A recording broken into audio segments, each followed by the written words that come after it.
نحمده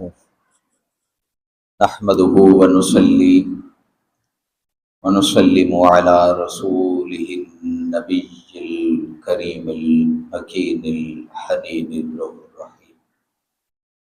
أما بعد، فأعوذ بالله من الشيطان الرجيم.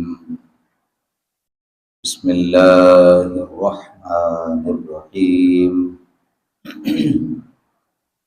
والكاظمين الغيظ والعافين عن الناس والله يحب المحسنين. وكما قال الله تبارك وتعالى في شان حبيبه في مقام آخر: إن الله وملائكته يصلون على النبي يا أيها الذين آمنوا صلوا عليه وسلموا تسليما. اللهم صل على سيدنا ومولانا محمد رسوله النبي الأمي وعلى آله وأصحابه وذرياته عليهم أجمعين. مولاي صل وسلم دائما أبدا على حبيبك خير الخلق كلهم محمد سيد الكونين والثقلين والفريقين من عرب ومن عجم. بلغ العلا بكماله كشف الدجى بجماله حسنت جميع خصاله صلوا عليه وآله. یا صاحب الجمال و یا سید البشر من وجهك المنیر لقد نفر القمر لا يمكن الصلاة كما كان حقه بعد الخدا بزرگ ہوئی سمختصر. تمام تر حمد و ثنا اس عظیم مالک و مولا کے لیے جو ہم سب کا پروردگار ہے. تمام تر تعریف اور توصیف اسی مالک کے بالا و برتر کے لیے جو ہم سب کو پالنے والا ہے. تمام تر تعریف اور توصیف اسی مالک و مولا کے لیے جس نے ہمیں دولت ایمان سے مالا مال فرمایا. ہم اس عظیم نعمت کے حصول پر اس کی عظیم اعلیٰ اور عرفہ بارگاہ اقدس میں ہدیہ تشکر ادا کرتے ہیں. کروڑہ مرتبہ اس کا شکر ادا کرتے ہیں کہ جس نے ہمیں تاجدار کائنات صلی اللہ علیہ وسلم کی امت میں پیدا فرمایا، دولت ایمان سے مالا مال فرمایا اور ہر فتنہ اور شر سے ہمیں محفوظ رکھا. اللہ رب العزت کی ذات اپنی شان کے لائق اور اپنے حبیب کریم صلی اللہ علیہ وسلم کی شان کے لائق ان پر درود و سلام نازل فرمائے اور ان کے صدقہ سے باری تعالیٰ ہماری زندگیوں کو اسلام پر اور ہمارا خاتمہ ایمان پر فرمائے اور آخری سانس تک ہر قسم کے شر سے اور فتنہ سے محفوظ و محفوظ فرمائے. حاضرین و سامعین گرامی قدر، اللہ رب العزت کی ذات کی حمد و ثنا اور کریم آقا علیہ الصلوۃ والسلام کی ذات ستودہ صفات پر پناہ محبت عقیدت ادب اور احترام کے ساتھ حاضر درود و سلام کے بعد ہم آج کی گفتگو کا جو عنوان ہے اس کی طرف بڑھتے ہیں. اور ہماری آج کی جمعۃ المبارک کی گفتگو کا جو موضوع ہے وہ اصلاح معاشرہ اسی مناسبت سے ہے. اور ہمارے گفتگو کا موضوع اور عنوان ہے معاشرتی عدم برداشت اس کے اسباب، اس کے اثرات اور اس کا تدارک، اس کا حل، یہ ہمارا آج کا گفتگو کا موضوع ہے۔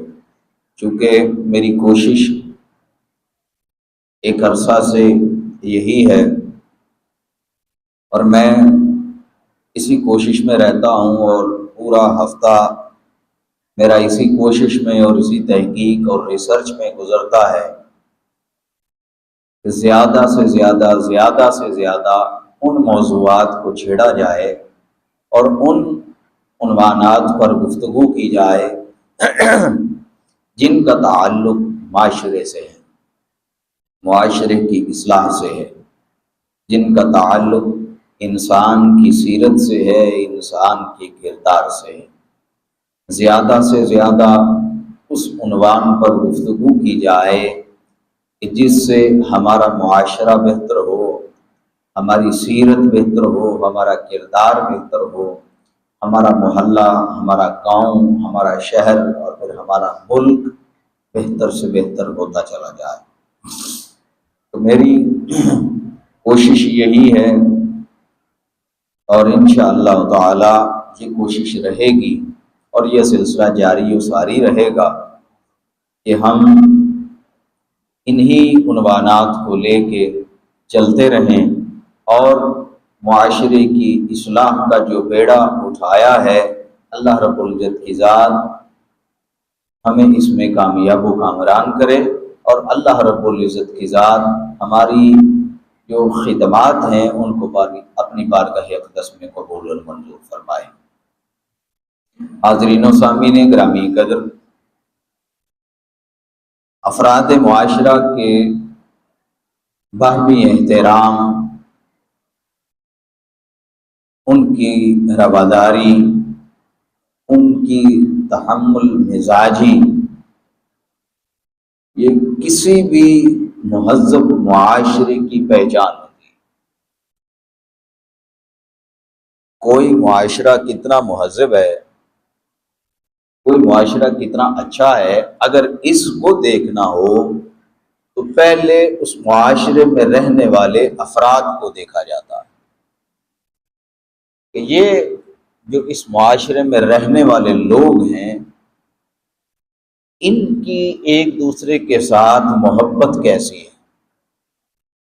تحمل کا جو رویہ ہے وہ کیسا ہے، آپس میں ان کا لین دین اور آپس میں ان کا مزاج کیسا ہے، یہ ساری چیزیں دیکھی جاتی ہیں۔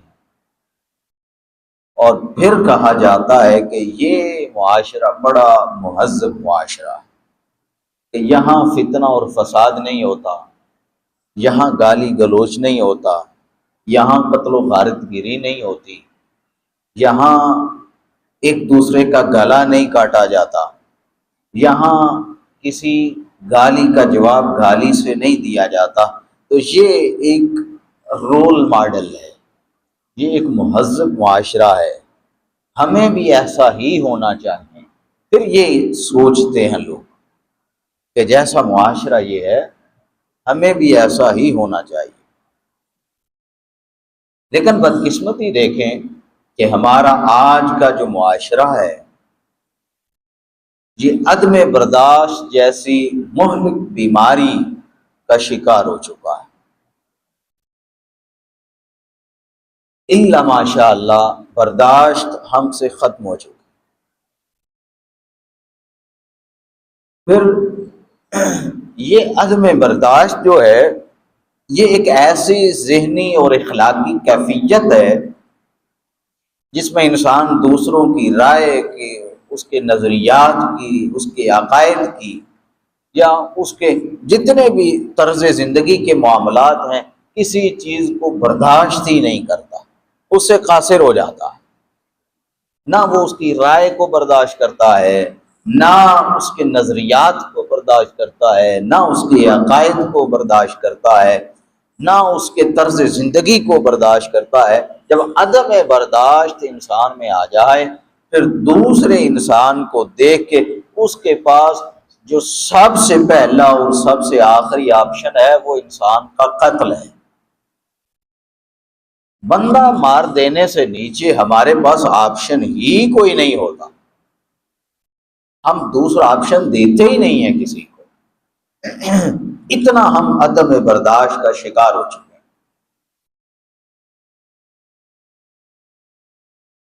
اب میں ایک مثال آپ کو دیتا ہوں۔ حضرت نعمان بن ثابت، امام اعظم ابو حنیفہ رضی اللہ تعالی عنہ، ان کے والد گرامی کا انتقال ہو گیا، ان کے والد گرامی فوت ہو گئے۔ ایک شیطانی صفت، ایک شرارتی شخص جو ان کے خلاف تھا، جو ہمیشہ ان کو تکلیف پہنچانا چاہتا تھا، جو ہمیشہ اسی ٹو میں رہتا کہ کب کس جگہ اس کو تکلیف دی جائے، اس شخص کو جب پتہ چلا تو رستے میں گزرتے گزرتے اس نے امام اعظم حضرت نعمان بن ثابت رضی اللہ تعالیٰ عنہ ان سے کہنے لگا کہ اے نعمان، میں نے سنا ہے کہ تمہارے والد کا انتقال ہو گیا ہے۔ انہوں نے کہا جی ہاں، والد کا انتقال ہو گیا۔ تو وہ کہنے لگا کہ پھر اب جب والد کا انتقال ہو گیا ہے تو پھر آپ کی والدہ تو تنہا ہو گئیں، تو آپ ایسا کریں پھر اپنی والدہ کا نکاح میرے ساتھ کر دیں۔ اب یہ جملہ، یہ کہنا آج ہمارے معاشرے میں کوئی کسی کو کہہ کے دیکھے، اتنی بڑی بات کو سننا اور اس کو برداشت کرنا یہ کوئی معمولی بات نہیں ہے۔ کتنا ظرف ہوگا اور کتنا تحمل ہوگا امام اعظم ابو حنیفہ میں کہ ایک شخص بڑے بازار میں کھڑے ہو کے ان کی ماں کے متعلق گفتگو کر رہا ہے۔ آپ فرمانے لگے بھئی بات یہ ہے، ابھی چونکہ میری والدہ عدت میں ہے، ابھی میری والدہ عدت میں ہے، جب ان کی عدت پوری ہو جائے گی تو پھر میں تمہاری بات ان تک پہنچا دوں گا، پھر میں تمہاری بات ان تک پہنچا دوں گا، پھر جیسے وہ چاہیں۔ لیکن یہ بات امام اعظم ابو حنیفہ وہ تو برداشت کر گئے، وہ صبر کر گئے، انہوں نے وہ بات سن لی اور احسن طریقے سے اس کا جواب بھی دے دیا۔ اب وہ اس کا غلط جواب تو دے نہیں سکتے تھے، کیوں؟ وہ اس لیے کہ شریعت اسلامیہ تو اجازت دیتی ہے، شریعت تو کہتی ہے کہ بھئی اگر کسی خاتون کا شوہر فوت ہو جائے، انتقال ہو جائے اس کا، تو آپ عدت کے دوران بھی اسی پیغام نکاح دے سکتے ہیں۔ وہ عدت کے بعد، عدت کی تکمیل کے بعد پھر اگر وہ چاہے وہ خاتون تو وہ آپ سے نکاح کر لینا، چاہے تو نہ کرے۔ اگر امام اعظم ابو حنیفہ وہ برداشت نہ کرتے تو پھر لا محالہ لوگ ان کو یہ کہتے کہ یہ شریعت اسلامیہ کے جو قوانین ہیں ان کی پاسداری نہیں کرتا، تو یہ امام فقہ بنا ہے۔ وہ تو برداشت کر گئے، لیکن پھر ہوا کیا کہ ابھی چند قدم امام اعظم ابو حنیفہ چلے ہی تھے کہ اللہ رب العزت کی ذات کو اس شخص کی وہ بات کرنا گوارا نہیں ہوا۔ اللہ رب العزت کی ذات نے اس شخص کو وہیں پہ گرایا اور گر کے ضلالت کے ساتھ وہیں اس کی موت ہو گئی، وہیں ذلت کی موت مر گیا۔ جو برداشت کرنا سیکھ لیتا ہے اور جو اللہ کی ذات کے ساتھ اپنا تن من لگا لیتا ہے، اس کی لو اللہ کے ساتھ لگ جاتی ہے، اس کا دل ہر وقت اللہ کی ذات کے ساتھ جڑا رہتا ہے۔ پھر یہی حال ہوتا ہے کہ جب کوئی چیز اس کے دل پر گراں گزرتی ہے، کوئی چیز اگر اس کو تکلیف دیتی ہے، پھر وہ انسان، وہ چونکہ ایک برداشت کا عنصر اس میں پیدا ہو چکا ہوتا ہے، تحمل اور بردباری اس میں پیدا ہو چکی ہوتی ہے، وہ شخص تو برداشت کر جاتا ہے، اعلیٰ ظرفی دکھا دیتا ہے، لیکن پھر اللہ رب العزت کی ذات اس زیادتی کا بدلہ لیتی ہے۔ اللہ کی ذات اس زیادتی کا بدلہ لیتی تو وہ اللہ کی پکڑ میں آ جاتا ہے۔ اسلام نے برداشت اور رواداری اس کو ایک فرد کی اخلاق کی بلندی کا پیمانہ قرار دیا ہے، اسے اجتماعی امن کا، بھائی چارے کا اور خوشحالی کی بنیاد بھی بتایا کہ یہ جو برداشت کر جانا ہے، رواداری کا معاملہ کرنا ہے، تحمل کا معاملہ ہے، یہ سارے معاملات کریں گے تو پھر آپ کے معاشرے میں امن ہوگا، بھائی چارہ ہوگا، خوشحالی ہوگی۔ قرآن مجید فرقان حمید نے انہی لوگوں کی تو تعریف فرمائی ہے جو برداشت کرتے ہیں۔ فرمایا اللہ کی ذات نے وَالْكَاظِمِينَ الْغَيْظَ وَالْعَافِينَ عَنِ النَّاسِ، یہ سورہ آل عمران کی آیت نمبر 134 ہے، 134۔ اللہ کی ذات نے فرمایا اور لوگوں سے ان کی غلطیوں پر درگزر کرنے والے ہیں، واللہ یحب المحسنین، وہ جو لوگ ہیں اللہ ان احسان کرنے والوں سے محبت فرماتا ہے۔ ان سے جو والکاظمین الغیظ، جو لوگوں سے جب ان کو غصہ آتا ہے، پریشانی آتی ہے، جب لوگوں سے ان کو تکلیف پہنچتی ہے تو وہ اس کو ضبط کر جاتے ہیں، وہ درگزر کرتے ہیں، وہ بد دعا بھی نہیں دیتے، وہ زیادتی کا بدلہ زیادتی سے بھی نہیں دیتے، وہ کسی کے ساتھ تلخ گفتگو بھی نہیں کرتے، وہ گالی گلوچ بھی نہیں کرتے، وہ لوگوں کو معاف کرتے رہتے ہیں، رواداری کا ایک سلسلہ چلتا رہتا ہے، درگزر کا ایک سلسلہ چلتا رہتا ہے۔ فرمایا واللہ یحب المحسنین، یہ صاحب احسان ہیں، یہ لوگ اللہ ان سے محبت فرماتا ہے۔ آقا کریم تاجدار کائنات صلی اللہ علیہ وسلم آپ نے بھی اسی طرح ارشاد فرمایا۔ عزیز ازجان کریم آقا علیہ السلام نے فرمایا کہ لوگوں، طاقتور شخص وہ نہیں ہے جو کشتی میں دوسروں کو پچھاڑ دے، جو کشتی میں کسی کو پچھاڑ دے یا اس کو ہرا دے، طاقتور وہ نہیں ہے، بلکہ طاقتور وہ ہے کہ جب غصہ آئے تو وہ اس غصے کو پی جائے، اس غصے کو قابو کر لے، وہ طاقتور ہے۔ یہ آقا علیہ السلام کا فرمان، اسی غصے کو پی جانا، یہی تو بردباری ہے، یہی تو درگزر ہے، اسی سے تو معاشرے کا حسن ہے۔ قرون اولیٰ کے جو زمانے تھے، اس زمانے میں اختلاف رائے کو رحمت سمجھا جاتا تھا، کیونکہ آقا علیہ السلام نے فرمایا تھا کہ میری امت میں اختلاف رحمت کا باعث ہے، میری امت میں اختلاف رحمت کا باعث ہے۔ تو وہ جو اوائل زمانے تھے 200-300 ہجری تک، وہ قرون اولیٰ کا جو زمانہ تھا، وہاں اختلاف کو رحمت سمجھا جاتا تھا، رحمت سمجھ کے اس کے اوپر غور کیا جاتا اور پھر اس کے اوپر بحث ہوتی، مباحثہ ہوتا، لیکن وہ سارے کا سارا رحمت سمجھا جاتا، کبھی کسی کو تکلیف نہیں دی جاتی تھی۔ لیکن آج کے معاشرے کو اگر دیکھیں تو آج کا معاشرہ اس رحمت کو بھلا بیٹھا ہے اور اختلاف کو دشمنی میں بدل لیا۔ اب اس کے کئی سارے اسباب ہیں جس وجہ سے معاشرہ فتنہ اور فساد اس میں پھیلنے لگ جاتا ہے، بے چینی اور بے راہ روی آ جاتی ہے، پھر انسان کے اندر برداشت ختم ہو جاتی ہے، بڑے سارے معاملات ہیں، بڑے سارے مسائل ہیں، بڑے اسباب ہیں اس کے۔ ان میں سے جو پہلا سبب ہے وہ تو علمی اور فکری ناپختگی ہے اور تربیت کا فقدان ہے۔ میں کل کی ابھی بات ہے، کل کی، کہ ایک مفتی صاحب تھے اور ایک دوسرے عام شخص تھے اور تیسرا یہ فقیر آدمی تھا۔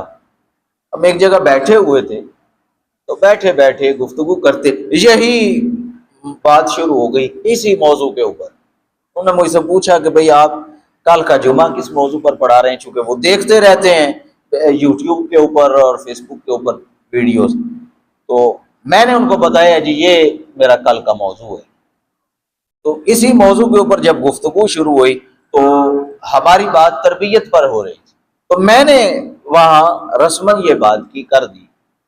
میں نے کہا اور آپ سب کے علم کے لیے بھی یہ کہہ رہا ہوں کہ دیکھیں ہمارا بچہ سکول میں جاتا ہے نا، پہلی جماعت سے لے کے پہلے قاعدے سے لے کے، جب ہم کبھی پڑھتے تھے اس وقت تو پہلی جماعت تھی اور دوسری جماعت تھی، پھر نرسری پریپ آئی، پھر اب پلے گروپ آئی، پھر اب واللہ عالم وہ پہلے کی جو سٹیجز ہیں وہ بھی کچھ 4-5 بن گئی ہیں. تو وہ پہلے دن کا جو قاعدہ ہے، پہلے دن جب بچہ سکول جائے اس قاعدے سے لے کے بندہ ایم اے کی ڈگری لے لے، 16 سال تعلیم کو دے دے، عصری تعلیم 16 سال. اور ان 16 سالوں کی جو عصری تعلیم ہے، اس عصری تعلیم کا کوئی ایک مضمون، کوئی ایک کتاب، کوئی ایک سبجیکٹ مجھے لا کے دکھا دے جو اخلاق اور تربیت پر، جو اخلاق اور تربیت پر ہو. ایم اے کی بات اس لیے کر رہا ہوں چونکہ اس سے آگے بھی سٹڈی تو ہے، مطالعہ ہے، ڈگریز ہیں، لیکن وہاں چونکہ بعد میں انسان چوز کر سکتا ہے اپنی مرضی سے کسی چیز کو، جو سبجیکٹ وہ چاہے وہ چوز کر سکتا ہے. لیکن ایم اے تک اگر آپ جائیں تو آپ جتنے سبجیکٹ دیکھ لیں، جتنے مضامین دیکھ لیں، کتابیں دیکھ لیں، کوئی ایک کتاب ایسی نہیں ہے جو ہمارے اخلاق اور ہماری تربیت پر،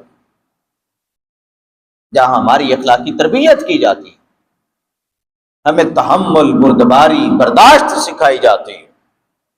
اب دوسری طرف دیکھ لیں، یہ تو ہے عصری تعلیم، دنیاوی تعلیم. اب ہم چلتے ہیں دینی تعلیم کی طرف. دینی تعلیم میں کیا ہوتا ہے؟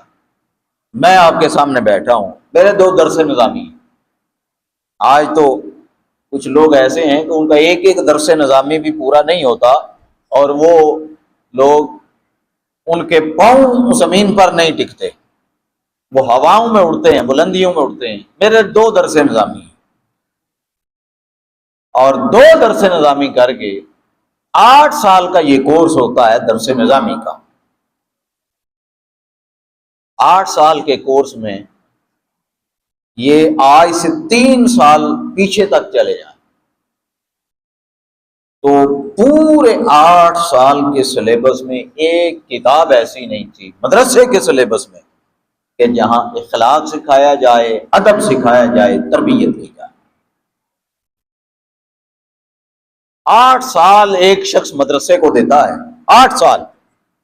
جب میری ویڈیو سنیں گے، میری گفتگو سنیں گے تو کئی مولوی میرے پیچھے چڑھ جائیں گے، لیکن میں بات حقیقت بیان کر رہا ہوں اور یہ کل ان کے ساتھ بات ہو رہی کہ 8 سال ایک شخص اپنی زندگی کے قیمتی ترین وہ مدرسے کو دیتا ہے. ایک شخص اپنی زندگی کا ایک حصہ 16 سال دنیاوی تعلیم کو دیتا ہے، لیکن نہ 8 سال دین کو دے کے، نہ 16 سال دنیا کی تعلیم کو دے کے نہ ادب ملتا ہے، نہ اخلاق ملتا ہے، نہ عدم تشدد ملتا ہے، نہ برداشت اور رواداری کی تربیت ملتی ہے. سرے سے کوئی چیز انسان کی تربیت کے متعلق اس کو ملتی ہی نہیں ہے، ملتا ہی کچھ نہیں. بھئی 16 سال آپ وہاں پڑھے، 8 سال آپ یہاں پڑھے، ملا کیا؟ عصری تعلیم نے ڈگری تھمائی آپ کے ہاتھ میں اور بولا جاؤ جا کے نوکری کرو، جاؤ نوکری کرو جا کے. 16 سال کی تعلیم کے بعد اس نے آپ کو نوکری کے قابل بنایا. یہ ہے عصری تعلیم. 8 سال آپ نے مدرسوں کو دیے، مدرسے نے 8 سال بعد آپ کے ہاتھ میں ڈبل ایم اے کی ڈگری دی، ایم اے عربی، ایم اے اسلامیات کی ڈگری دی اور کہا بھائی جاؤ، وہ مدرسہ ہے، وہ مسجد ہے، یہ ڈگری لو اور جاؤ اس مسجد اور اس مدرسے میں جا کے ملازمت کرو. دی دونوں نے نوکری، ایک نے دنیا کی نوکری دے دی، ایک نے دین کی نوکری دے دی. دی نوکری۔ اب وہاں دنیا پڑھائی گئی 16 سال، دنیا پڑھائی گئی دنیا کمانے کے لیے، دنیا کمانے کے لیے۔ وہ سمجھ میں آ گیا کہ بھئی یہ اصلی تعلیم حاصل کرے گا، پھر ہی جا کے کچھ نہ کچھ نوکری کرے گا، کوئی اچھا کمائے گا، بزنس کرے گا، کاروبار کرے گا، ذریعہ معاش اچھا آئے گا، وہ اس کو کر دیں ایک سائیڈ پہ۔ اب آتے ہیں مدرسوں کی تعلیم پر۔ مدرسے میں جو 8 سال تعلیم دی گئی، اس میں انسان کو کیا سکھایا گیا؟ مدرسے کی تعلیم میں سکھایا گیا کہ تیرے سامنے اگر بھابی آ جائے نا تو دی منجی ٹھوکنی، تیرے سامنے شیعہ آ جائے نا تو انہوں اینج پٹکا مارنا، تیرے سامنے کو فلانا آ جائے انہوں اینج کر کے پچھاڑنا۔ 8 سال تک میں چیلنج کر رہا ہوں، چیلنج سے کہتا ہوں، 8 سال تک جو مدرسوں میں تعلیم دی جاتی ہے وہ ہمیشہ نفرت پڑھائی جاتی ہے، مکالمہ غلط پڑھایا جاتا ہے۔ 8 سال کی جو درس نظامی کی تعلیم ہے اس میں مناظرہ پڑھایا جاتا ہے، اس میں رائے کا احترام نہیں پڑھایا جاتا، اس میں مناظرے کی ادب کی تعلیم نہیں دی جاتی۔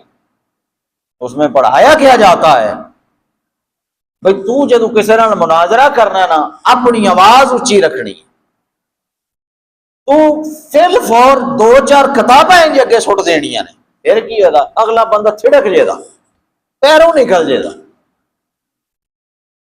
وہ اگلے بندے نو پیروں کٹ دیاں وہ بندہ غریب آیا پیروں نکلے آؤں گا۔ یہ ہماری مدرسے کی تعلیم۔ سائی آ جائے ادھر کھانا پینا نہیں،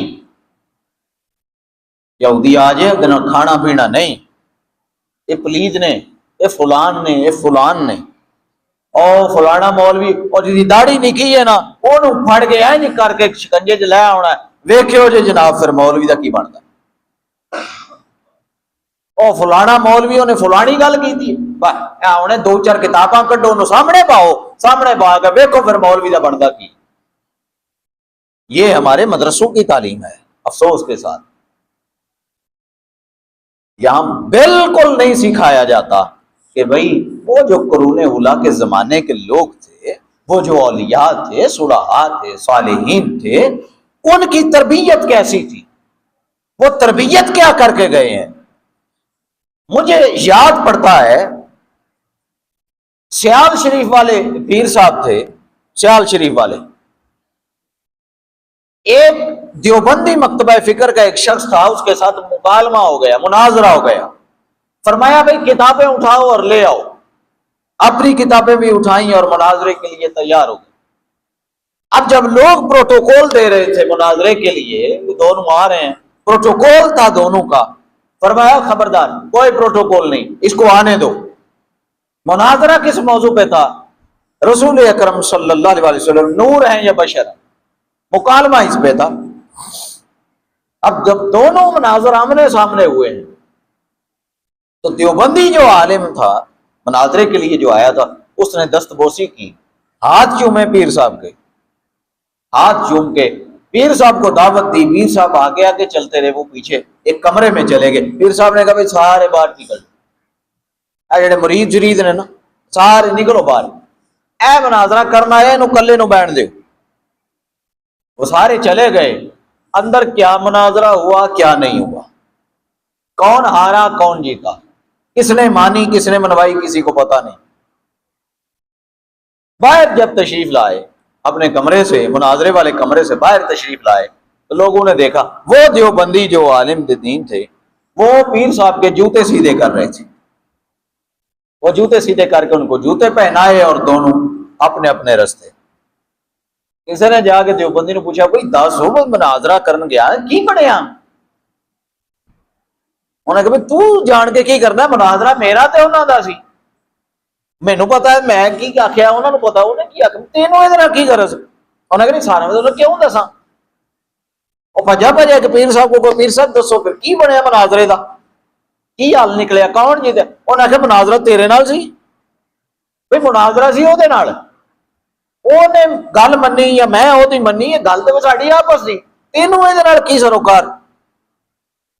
لو جی اج دے دن تک کوئی شخص یہ نہیں دس سکتا کہ وہ دو لوگوں کے درمیان اتنے مناظرے چ گل کی ہوئی، کوئی نہیں دس سکتا، کسی کو پتہ ہی نہیں۔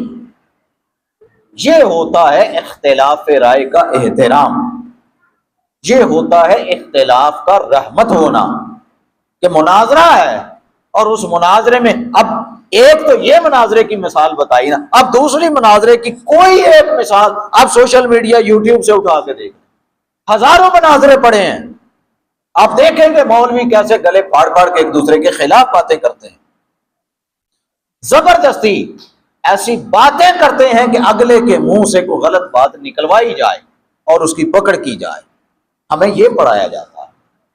تو سب سے پہلی جو کمی ہے وہ ہماری تربیت کی ہے۔ اگر ہماری تربیت اچھی ہو تو پھر جتنی انسان کی زندگی کی بنیاد ہے وہ ساری بنیاد کھڑی ہوتی ہے تربیت کے اوپر۔ اگر تربیت اچھی نہیں تو عمارت 100 سال گزار لے، وہ عمارت کوئی معنی نہیں رکھتی، بے شک 100 سال گزر جائیں کوئی معنی نہیں رکھتی۔ کیوں؟ بنیاد اچھی نہیں ہے۔ انسان ڈرتا کبھی بھی اس کے اندر نہیں جائے گا کہ بھائی اس کی بنیاد اچھی نہیں ہے، کوئی پتہ نہیں کب بارش آئے، کب ہوا چلے، کب زلزلہ آئے، یہ دڑام سے اسی وقت گر پڑے، میں اور میرے بچے، میرا خاندان سارا تباہ ہو جائے گا اسی میں، تو وہ اس عمارت میں کبھی بھی داخل نہیں ہوگا۔ 100 سال بے شک وہ کھڑی رہے لیکن ڈر ضرور ہوگا کہ اس کی بنیاد اچھی نہیں ہے۔ تو بنیاد اچھی نہ ہونے کی وجہ سے یہ مکان کبھی بھی گر سکتا ہے۔ تو مکان کا تو ڈر ہو لیکن ایمان اس کا ڈر ہی نہ ہو۔ جو یہ اس عمارت میں ایک بیٹھا ہے ضمیر، یہ جو دل کی عمارت میں ایک ایمان بیٹھا ہے، اس ایمان کی پرواہی کوئی نہ ہو۔ تربیت کس نے کرنی ہے؟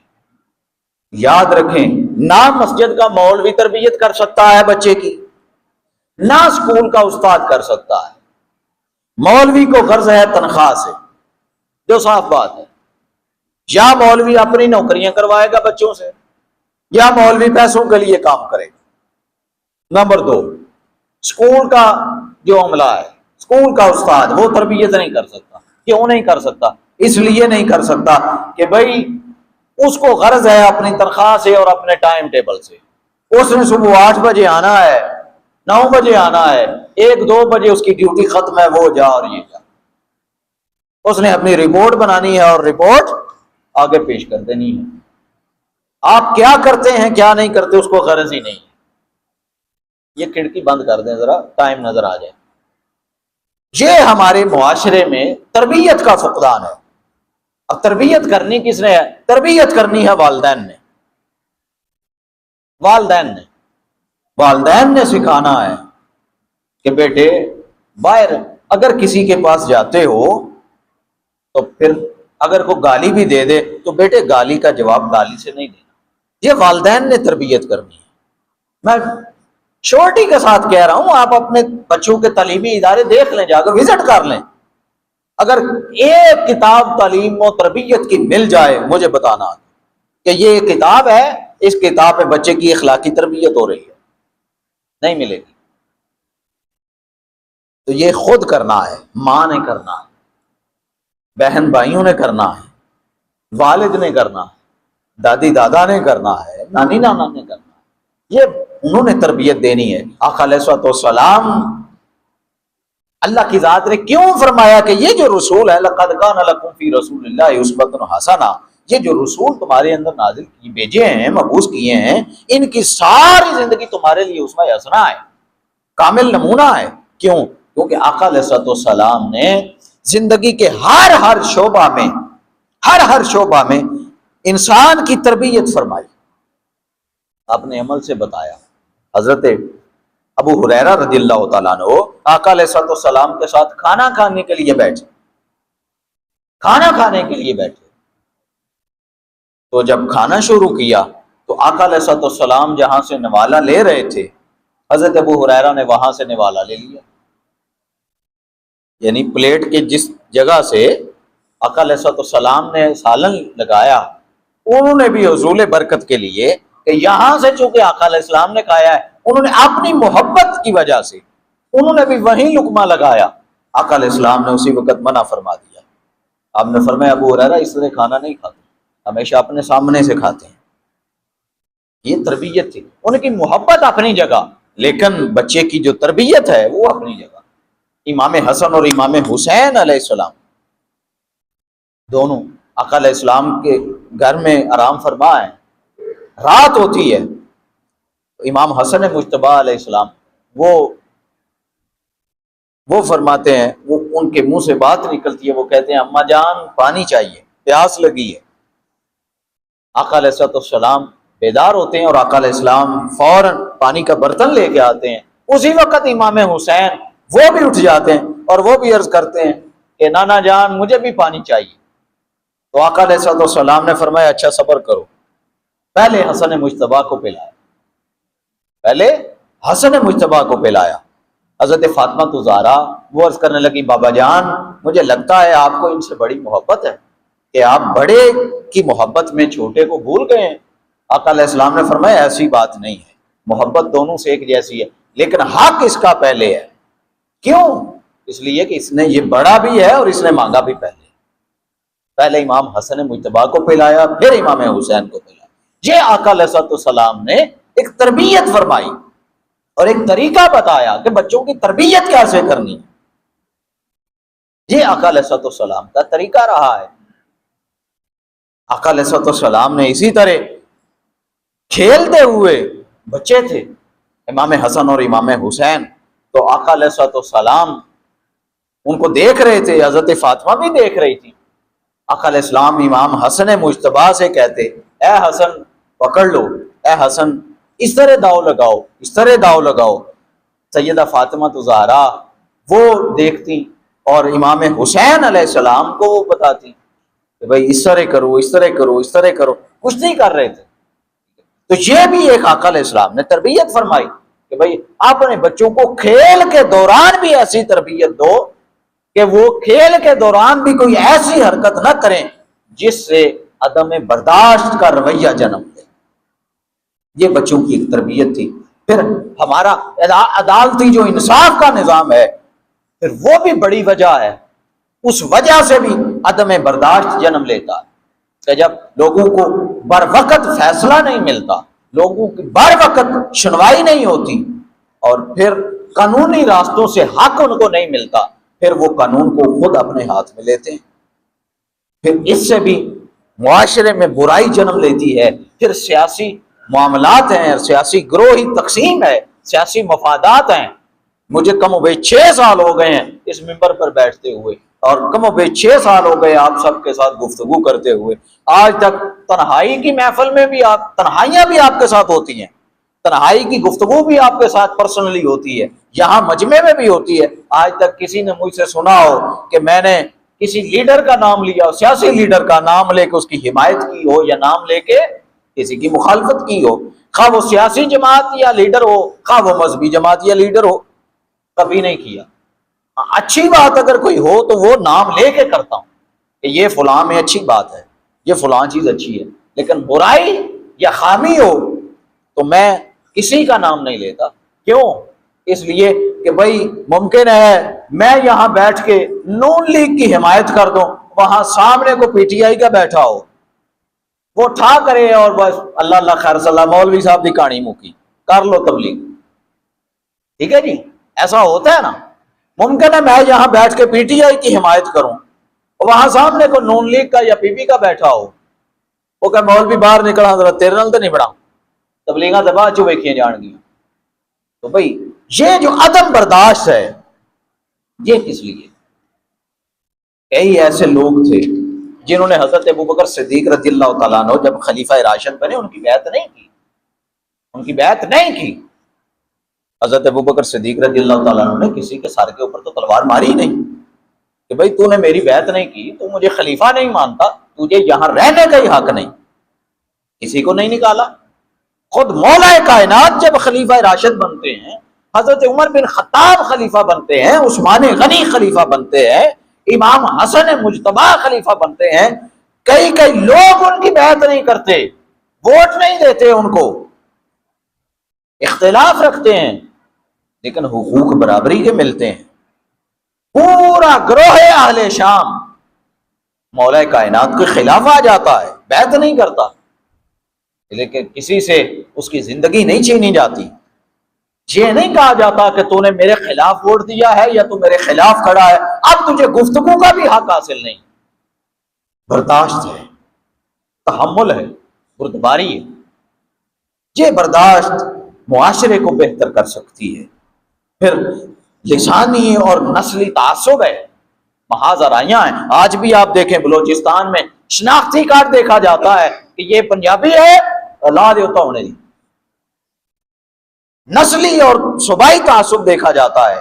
ابھی کتنے واقعے رپورٹ ہوئے پچھلے 6 ماہ میں کہ صرف پنجابی ہونے کی وجہ سے بلوچستان میں لوگوں کو بسوں سے اتار کر، گاڑیوں سے اتار کے قتل کیا گیا، جبکہ اسلام تو اس کی اجازت نہیں دیتا۔ اسلام تو کہتا ہے وَجَعَلْنَاكُمْ شُعُوبًا وَقَبَائِلَ لِتَعَارَفُوا، کہ بھئی ہم نے جو تمہارے قبیلے بنائے ہیں وہ اس لیے بنائے، بڑی قومیں بنائیں وہ بھی اس لیے بنائیں تاکہ تمہاری پہچان ہو، پتہ چلے کہ تم کس قبیلے سے ہو، اس لیے نہیں کہ تم ایک دوسرے کو غلط کہتے پھرو۔ پھر خانقاہی نظام ہے، وہ تباہ ہو گیا ہمارا۔ جب درباروں کے اوپر نشئی آ کے بیٹھ گئے، بھنگ پینے والے بیٹھ گئے، چرس پینے والے بیٹھ گئے، وہ خانقاہ جو کبھی علم کا مرکز اور محور ہوتی تھی، جو کبھی تربیت کا مرکز اور محور ہوتی تھی، جہاں جا کے دلوں کا تزکیہ کیا جاتا تھا، جہاں جا کے چلا کاٹا جاتا تھا، جہاں ولی سے سیکھنے کو ملتا تھا، جب وہ جگہ لے لی بنگ والے نے، وہ جگہ لے لی چرس والے نے، تو خانقاہی نظام وہ ڈسٹرب ہو گیا۔ جب وہ نظام ختم ہوا، اب خانقاہ میں آپ چلے جائیں، وہاں جا کے فیض کوئی نہیں ملتا۔ کیوں نہیں ملتا؟ بھئی ہم نے فیض لینا چھوڑ دیا۔ فیض لینا کیسے چھوڑا؟ ہم نے سوچا بھئی مر گیا ہے، کام ختم، اب یہ ہمیں کیا دے سکتا ہے؟ ہم دوسروں کی باتوں میں آئے، ہم نے دلیل تو سنی نہیں، نہ اپنے کی لی نہ اس کی لی، دلیل کے اوپر تو ہم نے فیصلہ ہی نہیں کیا، ہم نے بات سنی اور ہم نے اسی طرح تائید یا تردید کر دی۔ لیکن ایسا نہیں ہوتا۔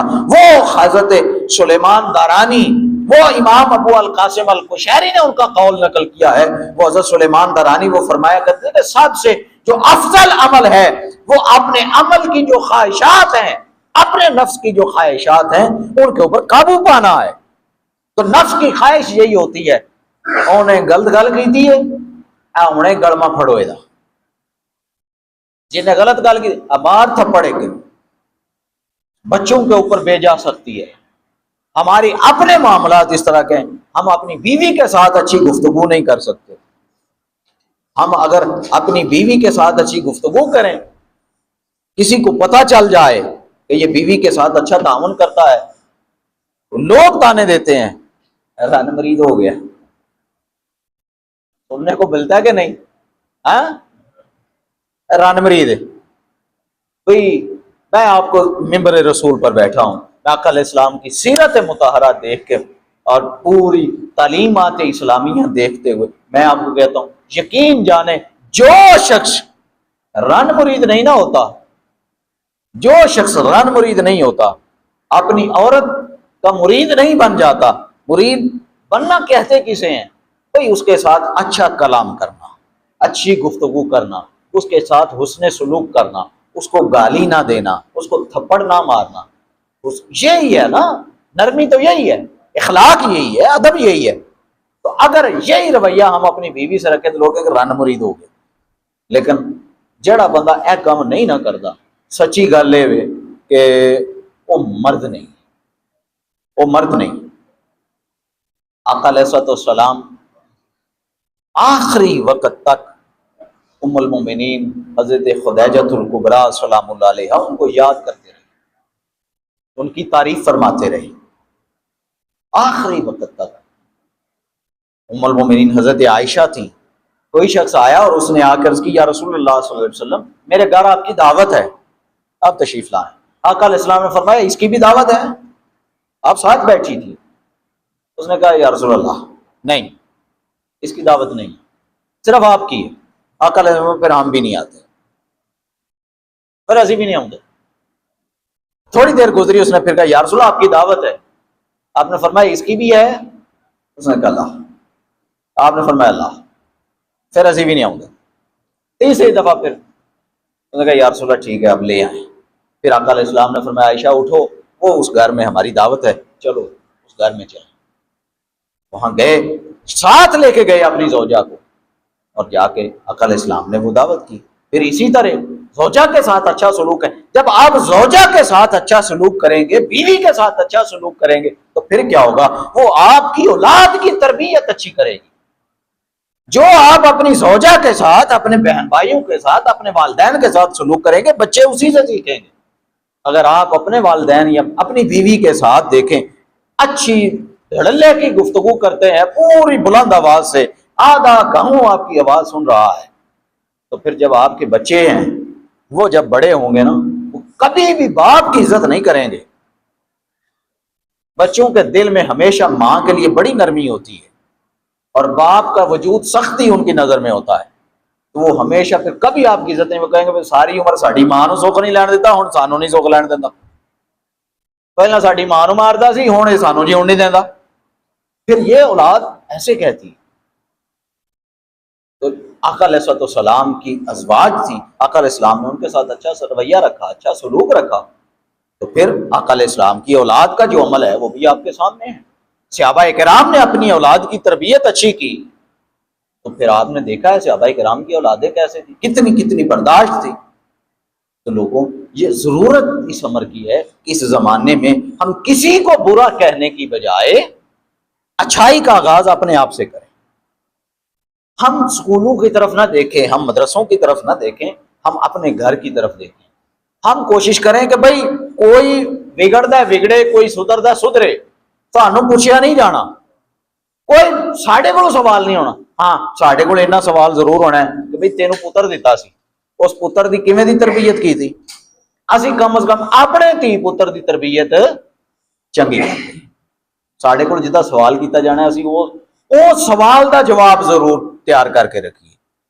اگر ہمارے بچے ان کی تربیت اچھی ہوگی واللہ پھر آپ دیکھیں گے کہ اس کے ساتھ ہمارا معاشرہ کتنی جلدی بہتر ہوتا ہے. یہ بچوں سے اس تربیت کا آغاز کریں، بچوں کو بہتر کریں، اور پھر معاشرہ خود بخود بہتر ہو جائے گا. اللہ رب العزت کی ذات ہم سب کو تمام فتنوں اور شر سے محفوظ فرمائے، اور اللہ رب العزت کی ذات ہمارے دلوں میں بھی ایمان کو مکمل داخل فرما دے، اور اللہ کی ذات یہ ہماری برداشت اس کو بڑھا دے، تحمل کو بڑھا دے، بردباری کو بڑھا دے، اور اللہ رب العزت کی ذات ہم سب کے لیے خیر کا معاملہ فرما دے. وما علینا الا البلاغ.